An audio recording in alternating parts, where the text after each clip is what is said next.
കാസർഗോഡ് കൊടക്കാട് 3 ദിവസങ്ങളിലായി നടന്ന KSKTU സംസ്ഥാന സമ്മേളനത്തിന് സമാപനം. എൻ ചന്ദ്രനെ സംസ്ഥാന സെക്രട്ടറിയായും ആനാവൂർ നാഗപ്പനെ സംസ്ഥാന പ്രസിഡന്റായും തെരഞ്ഞെടുത്തു. സിജു കണ്ണൻ ചേരുന്നു.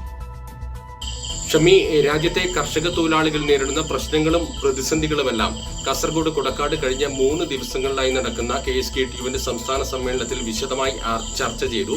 വലിയ രാഷ്ട്രീയ വിഷയങ്ങളും സംഘടനാ വിഷയങ്ങളുമെല്ലാം ചർച്ചയായി. അതിനുശേഷമാണ് ഇന്ന് പുതിയ ഭാരവാഹികളെ തിരഞ്ഞെടുത്ത് സമ്മേളനം സമാപിച്ചിരിക്കുന്നത്. സംസ്ഥാന സെക്രട്ടറിയായി എൻ ചന്ദ്രനെ വീണ്ടും തിരഞ്ഞെടുത്തു. ആനാവൂർ നാഗപ്പനാണ് സംസ്ഥാന പ്രസിഡന്റായി തിരഞ്ഞെടുത്തത്. CB ദേവദർശനെ ട്രഷററായും തിരഞ്ഞെടുത്തു.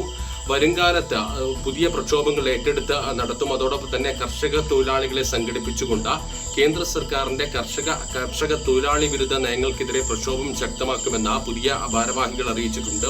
നിലവിലുള്ള ഇന്ത്യയിലെയും കേരളത്തിലെയും സവിശേഷമായ സാഹചര്യം സംബന്ധിച്ചും പ്രത്യേകിച്ച് കർഷക തൊഴിലാളികളടക്കമുള്ള പാവപ്പെട്ട ജനവിഭാഗങ്ങളുടെ ജീവിതവുമായി ബന്ധപ്പെട്ട പ്രയാസങ്ങളും മറ്റും വിശദമായ ചർച്ചയ്ക്ക് വിധേയമാക്കിയിട്ടുണ്ടായി.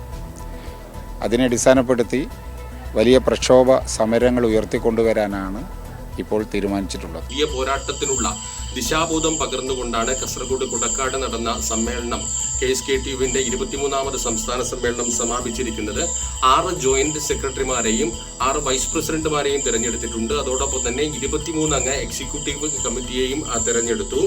94 അംഗങ്ങളാണ് പുതിയ സംസ്ഥാന കമ്മിറ്റിയിലുള്ളത്.